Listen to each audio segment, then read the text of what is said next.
ফেনী ২ আসন থেকে আল্লাহর উপর ভরসা করে আজকে আমি মনোনয়ন পত্র জমা দিয়েছি। আপনাদের সবার দোয়া চাই।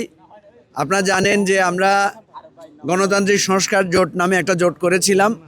আমরা চেয়েছিলাম যে জুলাই অভ্যুত্থান এবং গণতান্ত্রিক সংস্কারের যে আকাঙ্ক্ষা সেটা বাস্তবায়নের জন্য আমরা আলাদা করে একটা রাজনৈতিক জোট করব। কিন্তু আমরা দেখলাম যে একে একে আমাদের অনেক বন্ধুরাই বিভিন্নভাবে তারা বিভিন্ন দলের সাথে সম্পৃক্ত হয়েছেন।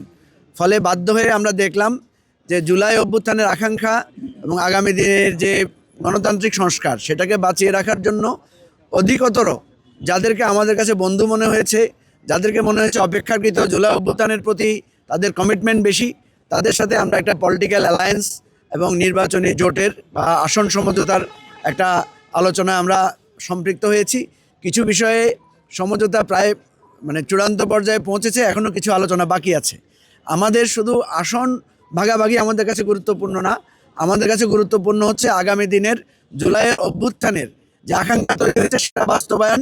এবং আপনারা জানেন যে জুলাই সনদে গণভোটে হ্যাঁ পক্ষে সবাইকে ঐক্যবদ্ধ করা এটাও আমাদের একটা বিরাট অঙ্গীকার।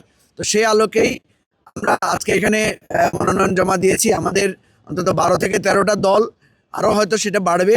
আমরা এখানে আমাদের মূল জায়গা হচ্ছে জুলাইয়ের অভ্যুত্থানের অঙ্গীকারটা বাস্তবায়ন। এটা নিয়ে আমরা একমত হয়েছি। আমাদের মধ্যে অনেক দ্বিধা বিভক্তি থাকতে পারে, মতভেদ থাকতে পারে, কিন্তু দেশের বৃহত্তর স্বার্থে আমরা এই কাজটা করেছি।